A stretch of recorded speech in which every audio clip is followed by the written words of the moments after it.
What is going on, everybody? It is Dylan with Astrodfs, and in today's video, I'm going over Week 8's Thursday night showdown between the Chargers and Vikings. This one's kind of interesting just on the prices alone. It seems like DraftKings is playing this as a defensive game. We have two players above 10K on a showdown. We got some big names on here still, and we only have two that are above 10K. So DraftKings is playing this as probably a lower scoring game. Chargers are favored in this one. Carson Wentz going to be the starting quarterback. Aaron Jones looks like he's going to be back, but we'll wait until we get official word before just declaring that.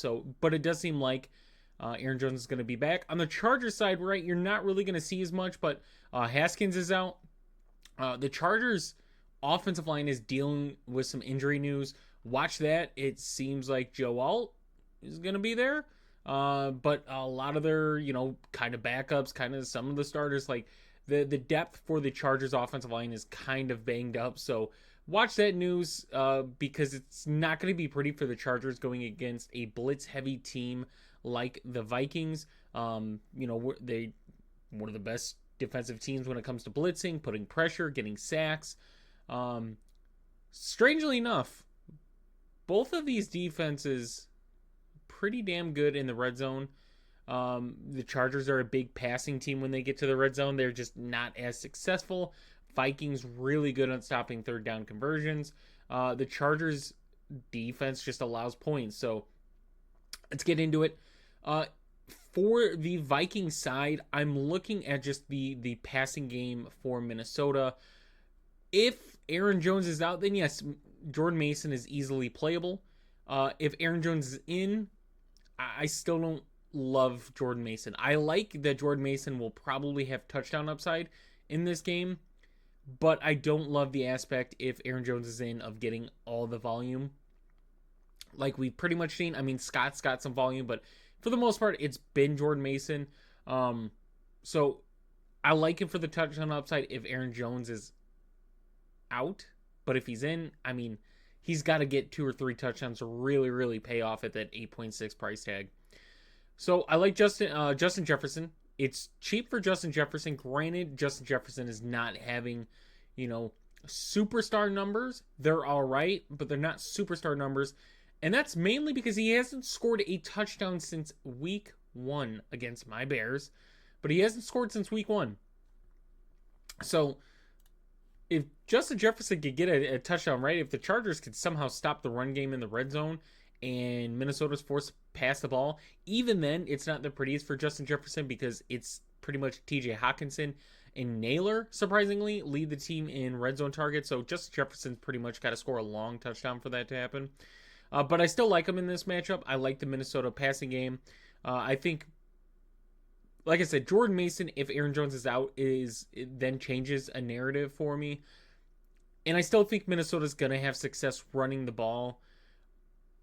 If Minnesota's defense can put pressure on the Chargers offense, I could see a scenario where Minnesota does what they've done like last season. They get a quick lead, and then it's pretty much relying on the run game to control the clock, putting pressure on the opposing team to score really quick. Otherwise, you're going to fall behind. So I do like Carson Wentz at his price point at 9K. I think is a really good play, considering his floor this season.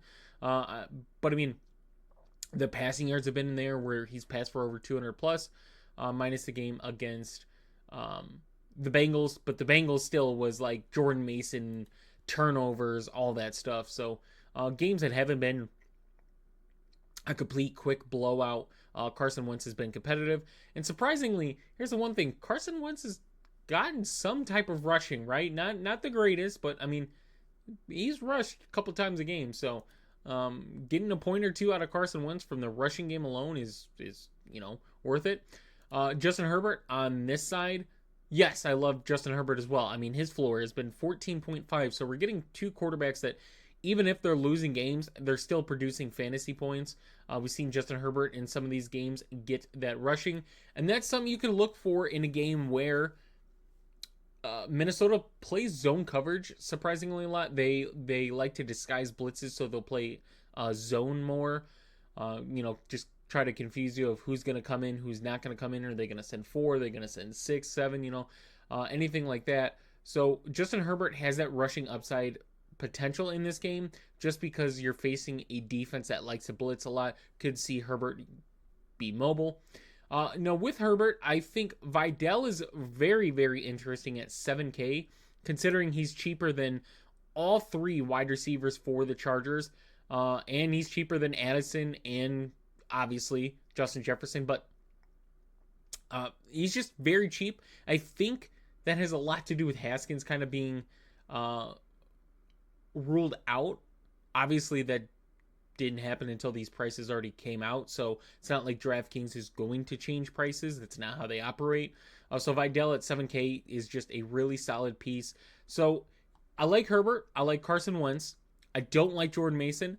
I'm not as big on Quentin Johnston in this matchup.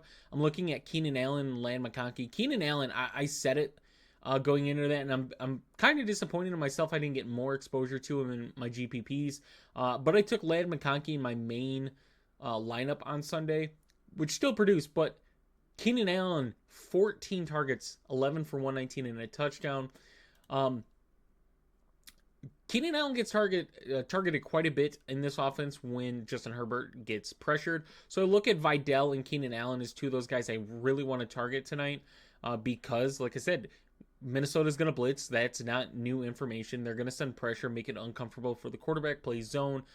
Kind of Keenan Allen and Ladd McConkey are the 2 lead targets in that. So Ladd, honestly, for his price point, it's a better matchup for him than what he had against Kenny Moore last week. I think, in all honesty, we kind of get something like a Miami game where you're getting those targets. I mean, still, think about it. Like, 15.7, it's not the greatest out of Ladd, but he got 15 targets in that game. He was 9 for 67, so the yardage just wasn't there. But Herbert threw a lot, and he wanted to get Ladd involved. So Jordan Addison, I think he's a very good cheap price too. I think it's a scenario where you can go a Herbert, you could go a Wentz. You don't have to go Justin Jefferson. I like Justin Jefferson a lot, but I'm okay with getting, 2 of these guys in this pricing tier. And we do have some other guys in the mid-price, which we'll talk about shortly. But I'm fine with getting a, Carson Wentz, Jordan Addison, Justin Jefferson stack, running it back with a piece probably up here, Herbert mixed with somebody else. And you're able to on this slate. So I'll do a build towards the end. But Jordan Addison and Justin Jefferson are 2 of the better wide receivers. I think actually they're both top 12 wide receivers versus zone coverage this season. So they're in a tougher matchup though. Chargers defense has had its moments, but we just saw the Chargers defense kind of just get beat top to bottom by the Colts. And Minnesota is passed the ball quite a bit with Carson Wentz. So now going to kind of the mid-tier price, I'm cautious with Gadsden. I think for the price point, 5,800, he's up there quite a bit, right? Last 2 games, he's gotten 17 targets, right? 164 and a touchdown last week. Smashes. I think he's in a really good game script as well, this one. I'm okay with pairing him if you're targeting the Chargers side. But he is kind of up there in pricing.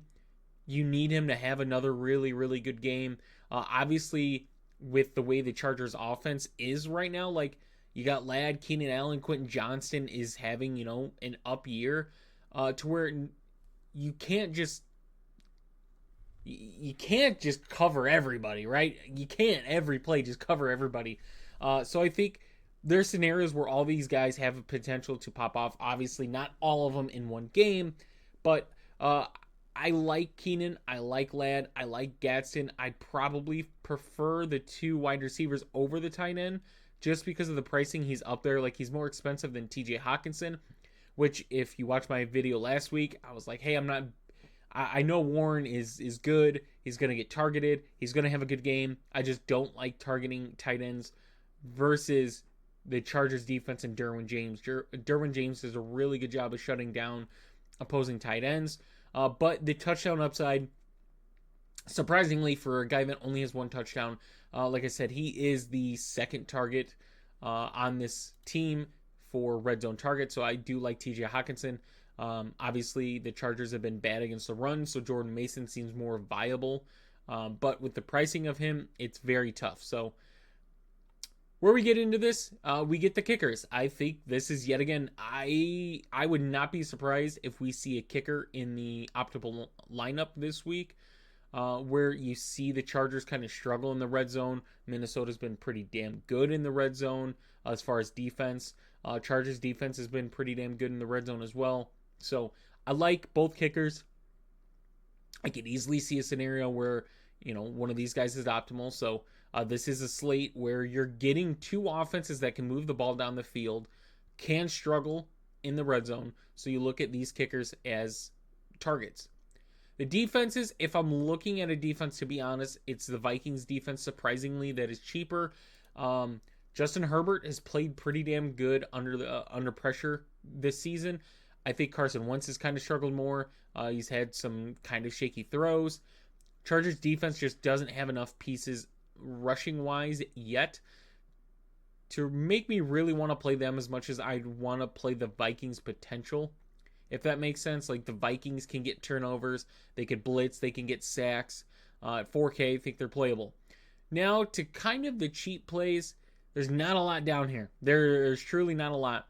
I think where you get value is Naylor at 3,600, where he's not putting up the greatest numbers, but he is putting up some numbers. And like I said, he has the touchdown upside. I believe, stat check me, but I believe he leads the team in red zone targets. So at his price point of 3,600, for him to get 2 catches and a touchdown and get you 10 plus points at 3,600 is very, very much in the realm of possibilities. And then we get to the backup running backs for the Chargers. One of them to look at is Nyheim Hines, right? I think he's going to be used in this game. I think they're going to kind of look at him as a veteran to kind of put behind Vidal. Obviously, he's had success in the receiving game. We'll see the exact confirmation of who's going to be backing up Vidal, but regardless, you're going to get a really, really good price point on whoever it is down here. So if you want to, just punt completely and say, hey, I don't want to play Vidal, I want to play one of these $200 guys so I can afford everybody else, that's very, very possible. So let's see what we can build. So let's see what we can captain that doesn't kill us.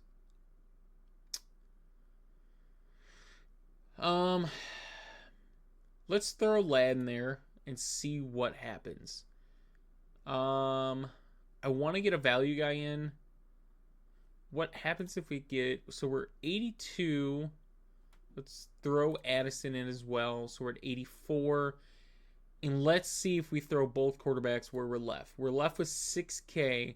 We don't have... So we got 2 pass catchers for the Chargers. We got Addison. We got Wentz. We can't afford Aaron Jones. So for the sake of it, because we have that, let's go Reichard. Boom. So that's a great example. I got 2 pass catchers and the quarterback for the Chargers, a pass catcher and the kicker for the Vikings. And yeah, that's just a suggested lineup. Obviously, not playing the superstar Justin Jefferson. I'm okay not playing the running backs from Minnesota. Pretty much just saying that Gadsden is going to outscore Keenan Allen, Quentin Johnson, so playing that route. But just an example lineup you guys to just see. So hope you guys did enjoy the video. If you did, please leave a like and subscribe, and I will see you guys in the next one.